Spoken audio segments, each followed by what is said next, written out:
Heading south of the Mason-Dixon, this is the Week in Review at the Abbeville Institute. Here is your host, Brian McClanahan. Welcome back to the Week in Review at the Abbeville Institute. This is your host, Brian McClanahan, and this is episode 244, covering the week of January 4th through January 8th, 2021. Glad to have you back on the program. Very happy New Year to everybody. We're glad to be back in the saddle.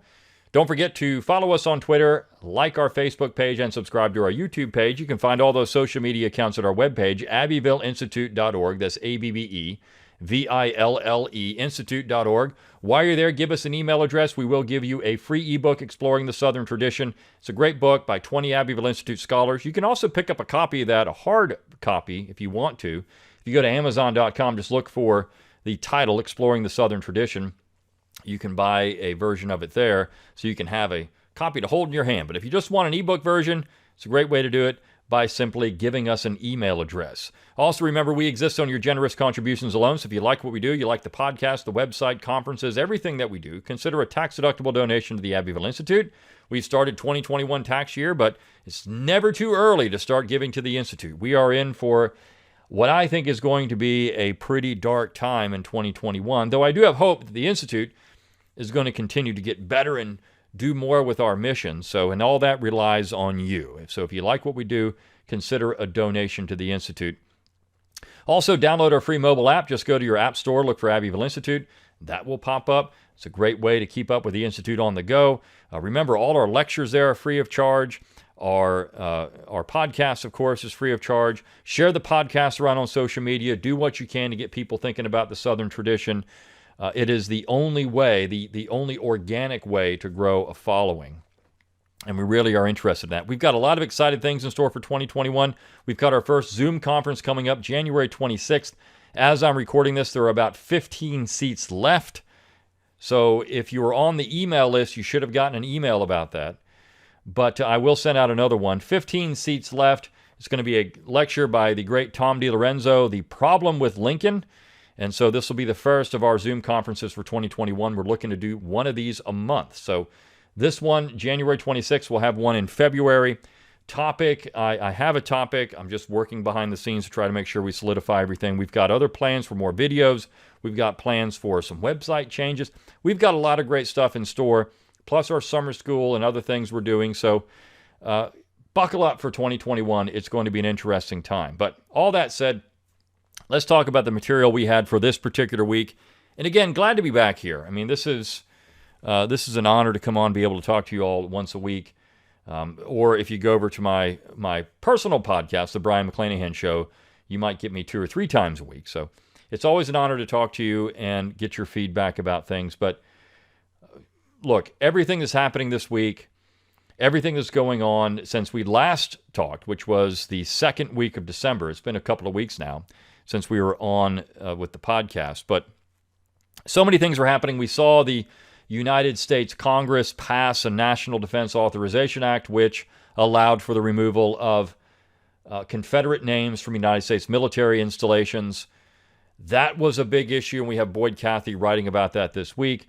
We've seen the Stonewall Jackson statue come down at VMI.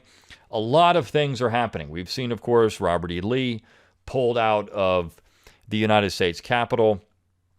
So all kinds of things are going on with the attack on the South. And this is bigger than the Confederacy, okay?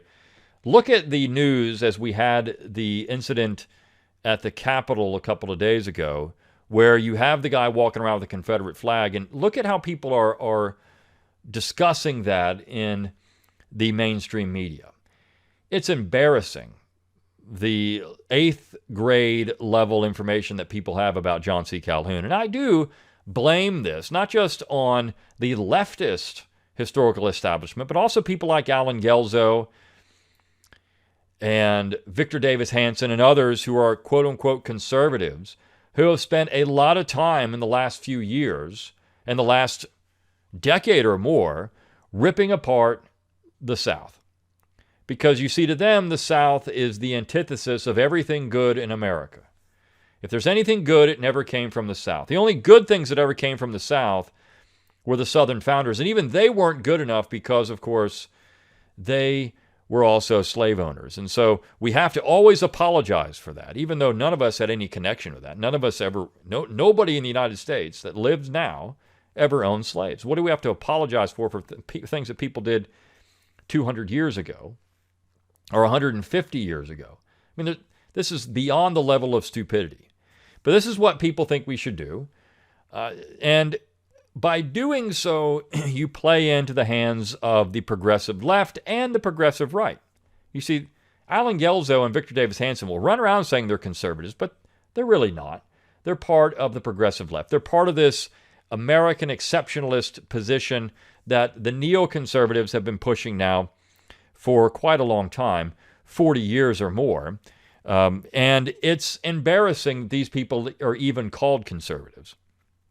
But beyond that, the South is always the target of their vitriol.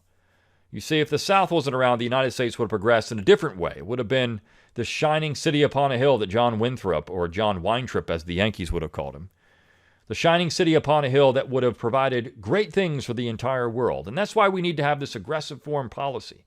That's why we need to go out and make sure we're invading every country around the globe and getting our American democracy to them. They're going to take it or they're going to die. Well, you could say that there were imperialists in the Southern tradition, there were imperialists in the South, and certainly you can find them. But we also have some great examples of non-interventionists in the South, and I think Claude Kitchen of North Carolina comes to mind in World War I, who heroically stood up and voted against the war and then walked out of the chamber. That's courage, because the United States was emphatically behind at that point getting into war in Europe in World War I. So you've got this great tradition in the South that still offers something for America. This Jeffersonian vision of America still offers something, even if it's being ignored and, of course, abused at the center. And this is something we should expect. When you look at the Trump phenomenon, Trump was able to encourage people to vote for him based on an understanding of, he had a limited Jeffersonian understanding of the central government. But at the end of the day, he was still a Lincolnian nationalist. And you see everything that happened in the Capitol, it's all a response and all result of Lincolnian nationalism. It's something we've talked about on this podcast and on our website now for going on 7 years. It's hard to believe our reboot was 7 years ago, but it was. And so the big issues that are now confronting America are related to this age-old debate between Jefferson and Hamilton and the proper role and sphere of the central government, going back to the proponents and opponents of the Constitution. The opponents of the document said that we're going to have this oppressive central authority. It's going to run roughshod over the states. It's going to create an elected king. It's going to do all these things. The judiciary is going to get out of hand. They were promised none of those things would happen, and that's why the Constitution was ratified. But yet we've seen that happen. And so we have these two Americas, these two American visions that are incompatible in many ways, but that the Jeffersonian vision would solve some of the problems that we see in the central government today. Part of the reason Americans are so angry is because we have 50 people controlling the other 50 people. Federalism solves that issue. When you look at some of the things that Trump is blamed for example, whether it's the COVID-19 situation, the amount of deaths and sicknesses that we've had from that, which Trump really had nothing to do with other than the governors having full latitude to do whatever they wanted. And that's the constitutional position to take in this regard. Trump, as president, cannot direct the governors to do anything. So what we're seeing in America with the terrible results in New York and California and other places, with the terrible sicknesses going on there, this is part of a problem that goes back to the governors, not to the president of the United States. But I will tell you that when Joe Biden becomes president, I don't think they're going to focus on Biden as much. They'll turn their attention to governors, because Biden will not be held accountable for anything. If deaths continue to skyrocket, if deaths continue to go up, well, Biden won't take the blame for any of that. It'll be the governors. It'll be their fault, not Biden's fault. And that's because, again, we have the slaves are being focused on the center, but a center left. The center right always gets the blame. The center left usually never does. And so there has to be some other fall guy for it, and it's going to be the governors in the states. But still, the Southern tradition offers something great. It offers something that's valuable for America, and that's what we try to do on a regular basis. And these military bases that Boyd Cathy talks about, what 2020 meant for Southerners? Well, it meant that we're the permanent minority. It meant that the South is never really going to have much of a say anymore when you're betrayed by your own people, when you have congressmen from the South voting to change the names of bases. The Neoconservatives have taken over the entire conservative establishment, and they've won. You wouldn't have seen this 50 or 60 years ago. You wouldn't have seen it even when Joe Biden was in office. And you still had Southerners, and Joe Biden's running around talking about, well, Delaware could have been a Confederate state, had a lot of Southerners in it. He wouldn't dare say this now. But even 30, 40 years ago, that was perfectly acceptable to say. But not anymore. 30 years ago, you could get away saying that. Not anymore. Even 20 years ago, you could get away saying that. Not anymore. And that's part of a concerted effort by the progressive left and also the neoconservatives. And there's a book that it didn't get much attention. Conservative talk radio talked about it a little bit. It was a history of the Reconstruction period, essentially. And it's from Oligarchy to Democracy, I think the title is, by a guy named Forrest Neighbors. Now, Forrest Neighbors considers himself to be a conservative, but he writes in the book that he thinks Confederate monuments should come down. And yet you have people like Alan Gelzo and Victor Davis Hanson now running around saying Confederate monuments should stay up. For years, they have been pushing the narrative that the Confederacy is treason, that Robert E. Lee is a traitor, that everybody in the South at that particular time period should be banished from our public view. And now they're saying these monuments should stay up. The level of hypocrisy and stupidity for any conservative listening to any of these nincompoops anymore is beyond me. But yet this is what we do, because they have taken over the conservative movement, and we're seeing the end result with the disaster of, now the ultimate disaster of the Trump administration and the Congress, which we've elected people to Congress. And even the objections to the NDAA that came out of the Southern delegation wasn't really based on the basis. It was based on other parts of the bill that they didn't like. So Southerners now have become persona non grata. I'm surprised now there's this image in the U.S. Capitol of Charles Sumner and John C. Calhoun. I doubt that portrait of Calhoun is going to stay there very much longer. After this image of the guy walking around with the Confederate battle flag in the Capitol, and now the vitriol that's being shown. And of course, what people people have pointed out, but there was a security guard sitting here. This was some type of major insurrection. Why was the security guard just standing around like, hey, who's this guy walking around with a flag? He's not bothering anybody. But, of course, because he has a Confederate battle flag, he is now the enemy of the state. This is where we are in 2021. A symbol that has long been attached to not just defiance, but also to the South. I mean, it was a symbol of Dixie for so long. And certainly people misuse the symbol, just like they can misuse any symbol. And that's the unfortunate part of it. But it's a symbol of defiance. It's a symbol, and people have used it all over the world as a symbol of defiance. It's a symbol of decentralization. It's a symbol of, in many minds of people in the South, the original Constitution. It's what it means. Now, we know that people will hijack a symbol and use it for things that others say it's not there for. We know that the U.S. flag is denounced across the world and burned because people say that flag means these things, and we say, no, it doesn't. So where's the difference? The hypocrisy, again, is so thick and deep that you couldn't even wade out of it. When you have members of Congress wearing a kente cloth that's associated with a vicious slaveholding society, and yet, well, it doesn't mean that to us, so we can wear it now. I mean, again, where is the hypocrisy meter? So we look at 2021, and of course, you've got Boyd Cathy talking. It's a great article, what 2020 means for Southerners.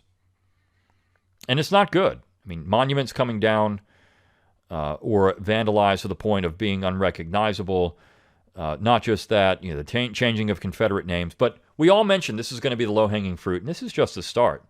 It didn't really start, though, in 2020. It started long before that, and you have this piece by Josh Dogrell talking about how in the 1990s, the NAACP had to come up with another symbol. They had accomplished almost every one of their goals, but they had to come up with something else to raise money, and so they started focusing on Confederate symbols.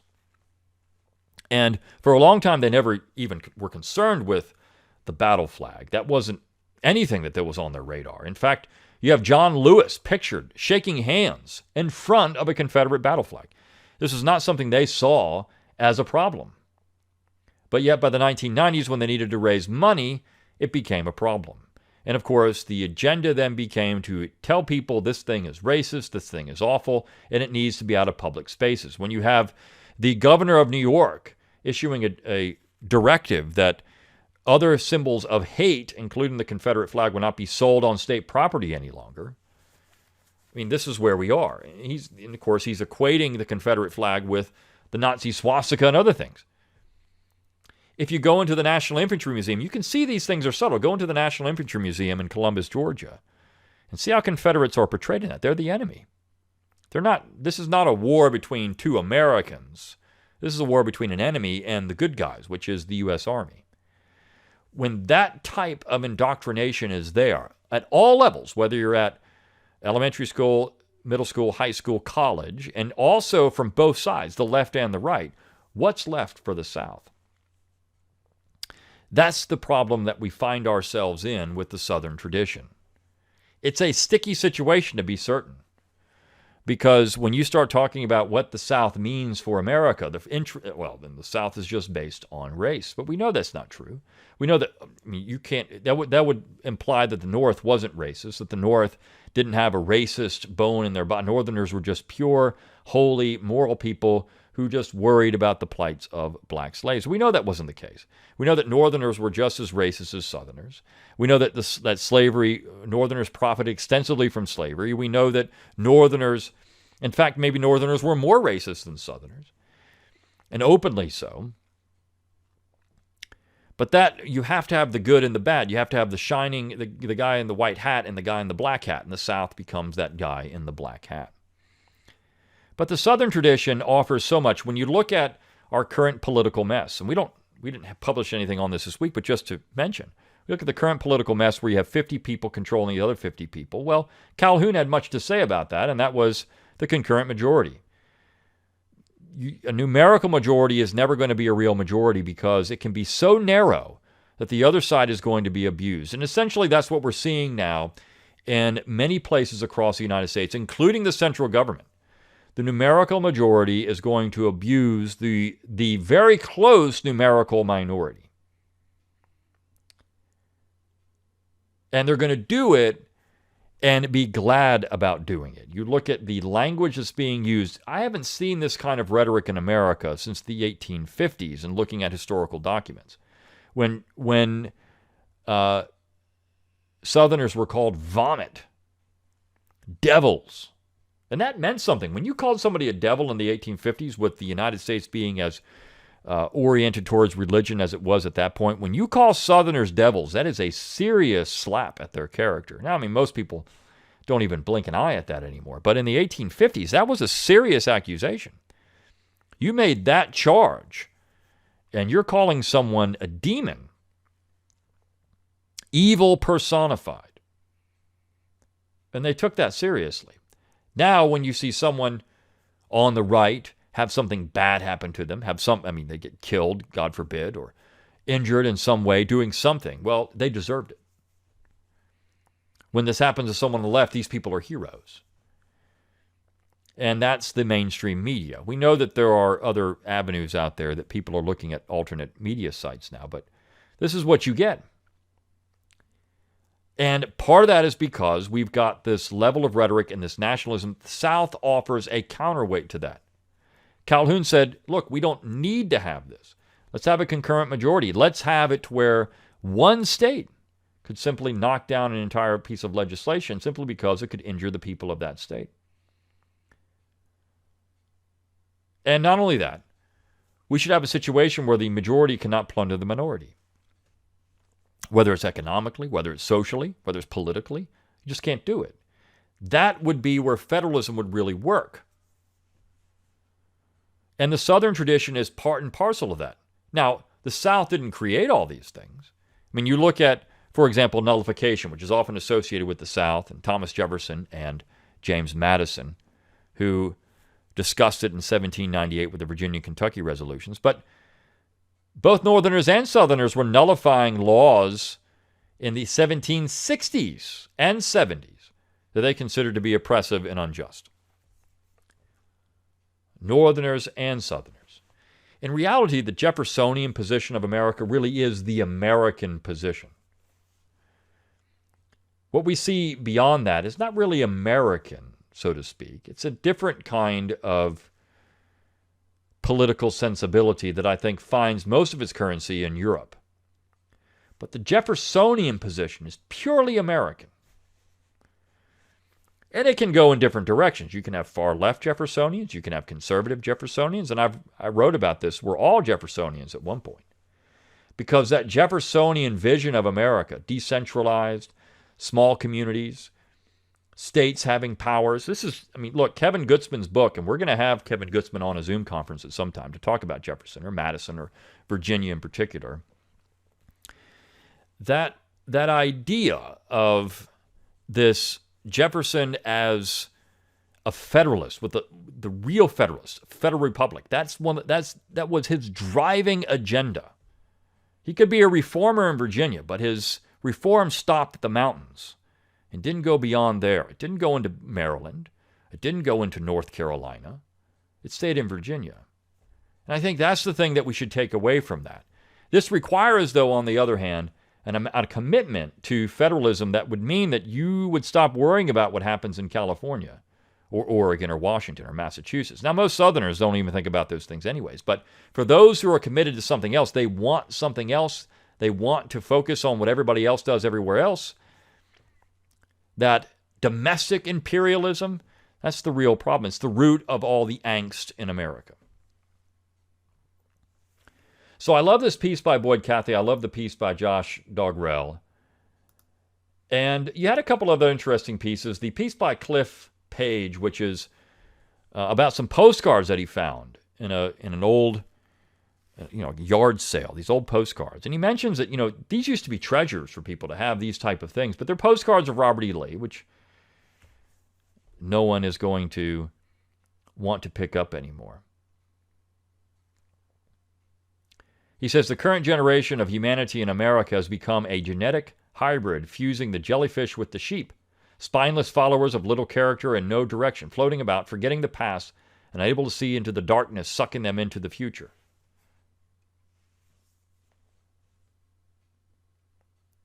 And look, we're seeing a real cultural revolution in America. The culture war has now come home. Pat Buchanan, Southerner, talked about it in 1992. You had Southerners talking about these things for years. And whatever you think about George Wallace, for example, and his views on race in the 1960s, when he was running for president, he pointed out there's not a dime's worth of difference between the two parties. And it's something he said all the time. We have establishment, and then we have everybody else. And we're seeing that on display now in Washington, D.C. But it's the culture war that now is becoming important. Who knew that history was going to be on the ballot in 2020 and 2021? But it is. This is the problem with America and why we're seeing so much angst and anger and anxiety. But you know what? What could handle that would be real federalism. The piece we ran on Thursday, the VMI test case for the country by Forrest Marion. Great piece. We've gotten a lot of good comments off of this. It's one of the best pieces to... Forrest Marion, of course, went to VMI. It is a wonderful piece defending Jackson, but not just that. Defending VMI, the old VMI, and having a statue like this there, and talking about who Jackson was and why it was important to have that there.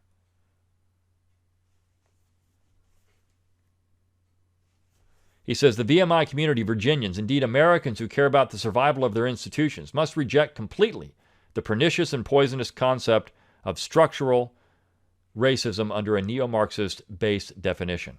Otherwise, do not be surprised one day to find that not only a Stonewall statue has been taken away, other institutions will necessarily follow, among them families, schools, businesses, and churches. If one of the most staunchly mediocratic, honor-bound, and for decades colorblind institutions in the country, the Virginia Military Institution, can be made to implement fundamental changes deemed by advocates of a neo-Marxist-based ideology, all institutions are at risk. This is true. It's not really about Jackson. It's not really about Lee. It's not really about any of this. It's about what people consider to be now systemic racism. This is the term that's being used. And what does that even mean? And we've talked about this on the podcast. What does that term even mean? It's lost all of its meaning. When everything is considered systemically racist, racism by itself, you have to change the definition over time. But he brings up family, schools, businesses. All these things that are byproducts of Western civilization, which essentially is what's under attack here. The nuclear family has been deemed to be racist by some. Certain foods, certain institutions, marriage, for example, is considered to be racist. It's a system of Europe, the way that we consider marriage. And this has been floating around now for a long time. And because of, I think, social media, because of the dumbing down of American society, a lot of this stuff is becoming contemporary. It's gone mainstream where it used to be just stuff you laughed about. What are you talking about? This is stupid. But no, stupidity is now mainstream. Back in the 90s, I remember I had a professor saying that the garbage is rising to the top and the cream is going to the bottom. And essentially, we're seeing it all over the place. Why? Because they say the right things, they have the right platitudes and rhetoric, and it doesn't matter how garbage these people really are. They say the right things, and they say them at the right time. We're going to have a wonderful piece next week on this idea of the notion of it being popular to be a social justice warrior. And it's old. This is going back, what's going to be talked about is something that's 50 years old. But we've got a system now in place. It's being foisted on us. And of course, the Biden administration is going to do much to do this, where any opposition to the traditional canon of acceptable heroes is now going to get you called all kinds of names. Even if you're not, even if there's no proof of anything, just because you admire people. Booker T. Washington admired Robert E. Lee. Does that make him a racist? That's kind of funny. And then the piece on Friday, the last piece, Maryland's Southern hero. We've seen people, or there were people, of course, back at this time, and this is a story about Richard Bennett Carmichael, who was a Talbot County, Maryland judge. He heroically invalidated the imprisonment of non-combatant civilians.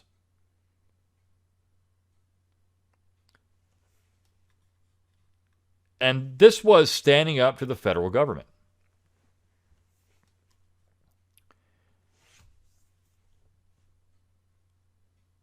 And the case, what happens is interesting. As this particular piece is written by Paul Callahan. He says, federal authorities cannot allow this to happen. To demonstrate a public display of overwhelming force, 125 federal troops surrounded the Talbot County Courthouse. Troops entered the courthouse while the judge was holding trial and viciously beat the old judge unconscious and drug him from the courthouse. Judge Carmichael was then in prison without any charges being filed against him. Judge Carmichael's beating was so vicious that the defense attorney at the trial attempted to come to the old judge's aid, and this attorney was also beaten by the federal troops. You see, what people don't realize is how vicious the political violence is part and parcel of the American tradition. You can even go back to the U.S. Constitution. There was violence against the opponents of the document in Pennsylvania. Political violence was par for the course. Federal troops marching in and doing this to a judge. Can you imagine this taking place today? Well, if you're on the right side, it's okay. If you're on the wrong side, it's not okay. Even this would be, well, this guy's on the wrong side. Callahan says, though, too late to help the citizens of Maryland, what Judge Carmichael attempted to do to have the unlawful imprisonment and executions of non-combatant civilians heard by a higher court came to pass. Late in the Civil War, federal troops in Indiana arrested and sentenced to death an Indiana non-combatant civilian. President Lincoln sent a message to the military commander that they're to carry out the execution as quickly as possible. Somehow this case made it to the U.S. Supreme Court that ruled that Mr. Lincoln's policy of allowing federal troops to imprison and execute non-combatant civilians was a violation of the Constitution of the United States. The U.S. Supreme Court stated that even with the writ of habeas corpus suspended, that in any state that was not in rebellion, where the district, circuit, and federal courts were open, federal forces were required by the U.S. Constitution to turn over any civilians to the civilian courts for determination of charges and trial. This is exactly what Judge Carmichael attempted to do. The Supreme Court case was Ex parte Milligan, which is a very important case, 1866. Callahan says the citizens of Talbot County and all Americans should be greatly proud of Judge Carmichael, an elderly, bespectacled judge who stood firm against an overwhelming force. Though he knew the great danger to himself, Judge Carmichael stood firm in his duty to the U.S. Constitution and to the citizens of that county. I like this piece. First of all, it brings out Maryland, which is an important, underrated part of the South. But there were people all over the South in the United States that were taking things seriously in the affront to the Constitution that the Republican Party presented. In Delaware, for example, the Republican Party slept on the Speaker's platform. The troops, I should say, slept on the Speaker's platform as they invaded the State House. Shut down the legally elected State House. But no, we've never seen violence like this perpetrated the other day in Washington, D.C. This is from people who are ahistorical. So I love this stuff. We're glad to be back. Thankful to be here. Please consider supporting the Institute in any way you can. Even $1 or $2 a month is greatly appreciated. If that's all you can afford, hey, we'll take every penny of it to try to do the things that we need to do. Everything we do, the podcast, the website, all that stuff isn't free. So if you like what we do, consider a donation to keep it going. All right. With that said, until next time, good day.